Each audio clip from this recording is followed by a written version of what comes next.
Hey guys, here's a quick update with Chain Cake. So, ayan, nakikita natin na zero balance na si Chain Cake. Okay, so I uploaded a video 2 days ago and it's about Polcash that's already drained. But recently, meron ako nakikita pa na mga nag-invest. So, meron pa ring nawi-withdraw na pakonti-konti, no, dito kay Polcash.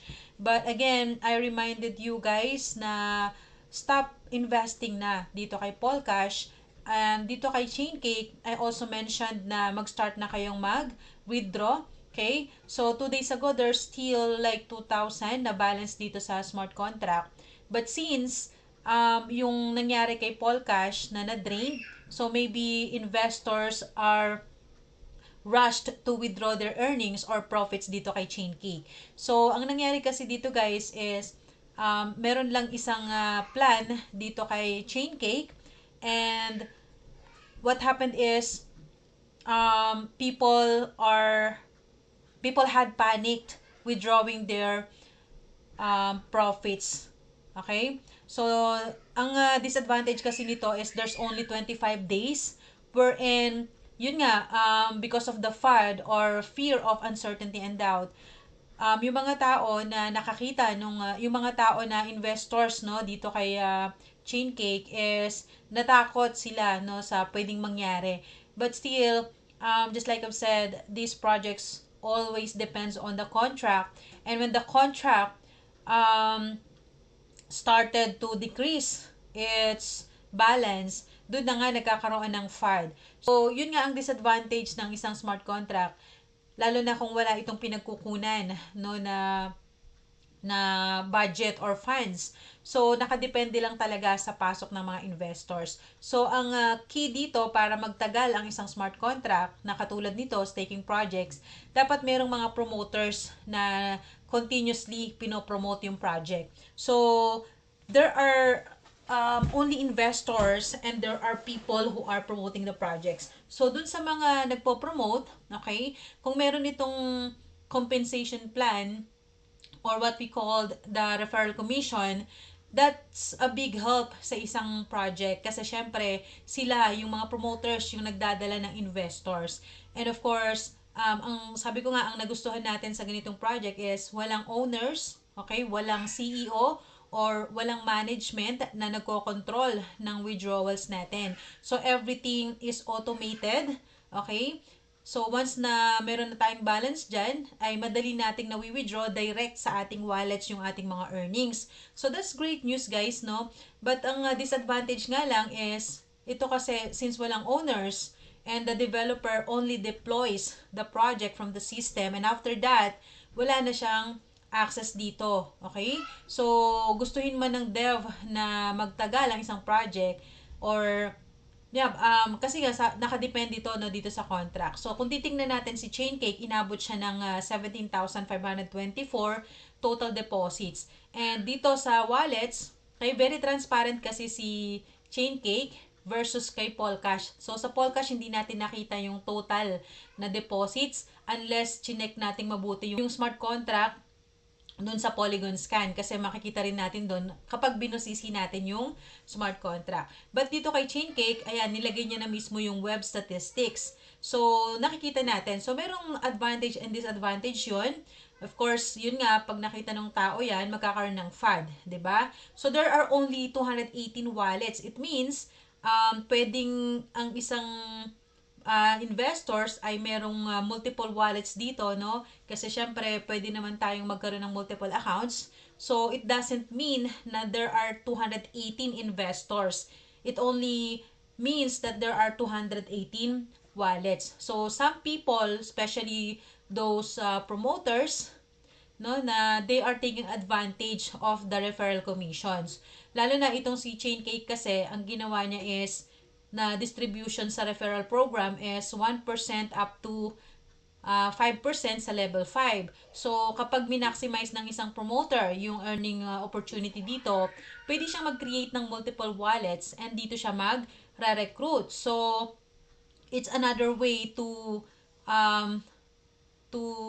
charge the contract Okay? Yung contract yung nagsasuffer. So, ang mas maganda is baligtad. Mas maganda pa rin na nasa unahan yung 5% para yung mga promoters deserve nila yung 5%, no? Hindi nila kailangan mag-create ng multiple accounts. So, from their first level, mag-earn na sila ng 5%. So, the rest is papababa na lang siya. Kasi the more na lumalalim yung ating levels, mas marami ng tao dyan. Namumultiply kasi yan. So, it's just a matter of duplication. Nagiging times 2. 'Di ba? So, ang isang promoter, say for example, meron siyang like 100 people. It means, level 1 lang yon. So, isang 5% lang siya. Okay? So, kapag yung out of 100 people na yon, na-duplicate siya, so hindi naman magsasuffer ng ganun kalaki kasi pababa yung percentage niya. Okay? And alam naman natin na nakadepende lang sa investors yung pinaghahati-hatian natin or yung dividends natin. So, pwede pa rin namang magtagal ang isang ganitong klaseng project kapag mayroong mga promoters na talagang sineseryoso at sinishare yung business. So, ito yung nangyari no kay Paul Cash at dito kay Chaincake. When we compare both of them, si Chaincake only lasted for 1 month kasi ni-launch natin to November 28. Alright, so I'm just one of the promoters, guys, and honestly kaya nag-stop ako na i-promote to is because yung wallet no na ginamit ko dito is na-hack. So, what's the sense of promoting if na-hack na yung wallet ko, 'di ba? Wala na akong ma-earn. So, yun nga, unfortunately, I tried my best to bring back my account pero wala na talaga. Nagbayad pa ako ng developer para magkaroon ng auto withdraw dun sa wallet ko pero ang ginawa pa rin ng hacker is mas gumawa pa siya ng mas high-tech no na pang drain ng aking wallet. So, ayun, I stopped promoting Chaincake. Okay? Kasi so kaya natin pinopromote ang isang project is to earn, 'di ba? But since hindi na ako nag-earn kasi every time na meron akong earnings diyan ay nade-drain lang siya, automatic bini-withdraw siya ng hacker. So, I stopped promoting this project and this happened. I'm not saying na ako lang yung nagpo-promote no ng Chaincake. There are lots of leaders from Philippines and from Indonesia na nagpo-promote din ito. Okay? So, yun nga lang, I don't know bakit ganun kaaga na na-drain or ayan, nag-zero itong contract na to. So, let's check kung talagang zero na nga siya. Pwede naman nating puntahan yung contract. Ayan. So, alright, sabi niya, we've encountered, okay, pwede pa rin natin i-check to guys through the Ether drops. So, eto guys, ayan, eto yung nahack sa akin. No? Every time na meron akong earnings, ayan, sinesend lang, I received 0.4 and then, ayan, sinesend lang ni hacker sa kanyang wallet. So, yan, nililimas niya talaga yung aking wallet. So, recently lang, may mga nag-invest pa ng medyo malalaki. No, I've warned you guys na mag-start na tayong mag-withdraw. There's still 2,000 remaining dun sa pool balance no sa contract balance ni Chaincake when I upload my last video. And I don't know kasi merong mga ibang lahi pa rin no na taga Indonesia or somewhere India, somewhere in other countries na nag-invest dito kay Chaincake. So, my main concern is my Philippine team.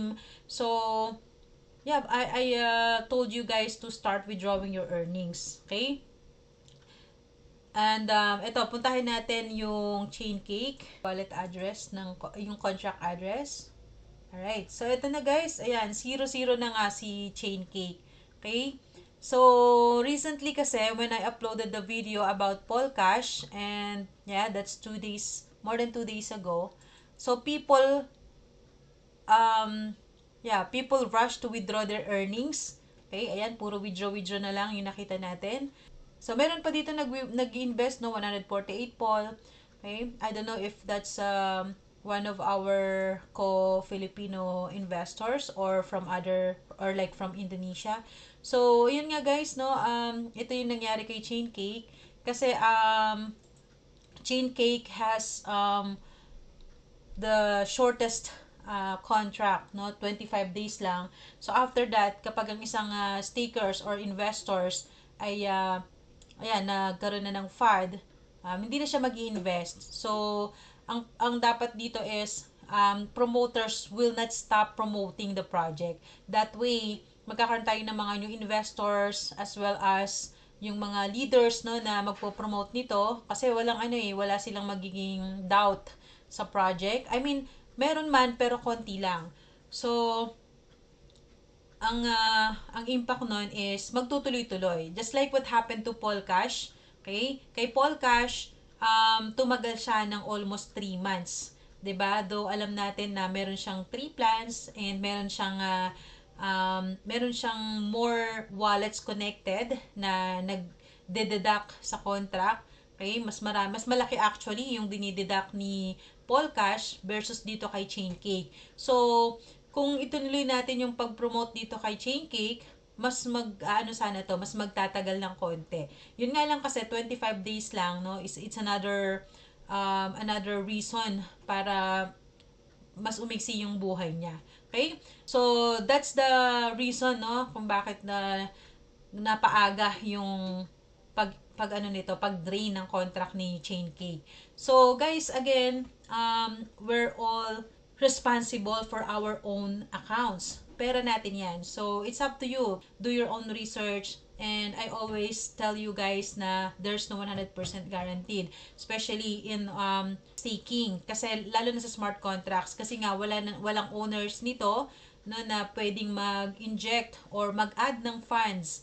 Okay? Personal funds para mas tumagal yung contract. So, ang nagiging buhay lang nito is dun sa mga top leaders na they keep promoting the project. But yun nga, unfortunately, on my end, is hindi ko na siya naituloy kasi nga, it's not profitable for me anymore. Okay? But then, hindi ko pa rin naman iniwan si Chaincake. Okay? So, people are asking for staking kasi alam na we all want passive income. That's why the developer of this project is launching another Paul staking project wherein meron na siyang tokenomics. Okay? So, ito, I just uploaded a video here, a presentation of Paul Vault. So, this is the new project na pwede tayong mag-generate ng Paul. Okay? Kasi my community is requesting for a passive income where we can generate Paul token. So, this time, guys, of course, there are some adjustments na ginawa sa platform na to na wala dito sa Chaincake at wala dun kay Paul Cash. So, hopefully this time, mag-last na to or, there's no lifetime guys ha. Again, there's no lifetime project. So, kung meron mang project na ganito na mag-last ng 6 months, mas maganda sana kung 6 months or 1 year kasi by that time, nakabawi na ang lahat, 'di ba? So, nakadepende lang naman talaga 'yan sa mga taong pumapasok or sa community or sa investors. So, as long as there are people na nagpo-promote or nag-share ng business, okay? Para lang tong upgraded version ng paluwagan, guys. Alright? So, kapag hindi tumitigil yung mga sharers or promoters, merong mga bagong investors at merong iikot na funds sa system. Okay? Let's admit that kasi ayaw natin ng merong owner, 'di ba? So, 'yun, kailangan lang natin ng strong community. So, this time guys on Paul Vault, okay, I am the top promoter of this project and I told the developer to make at least some adjustments or advantage from the previous projects na winork natin. So, this time, meron siyang tokenomics. Okay? Meron tayong free na VT token. So, just watch this video, guys. This is English version and I'm working on for the Tagalog compensation plan. Okay? So, again, nothing is 100% guaranteed. I'm not a financial advisor. I'm just sharing an opportunity. End of the day, kayo pa rin yung magde-decide.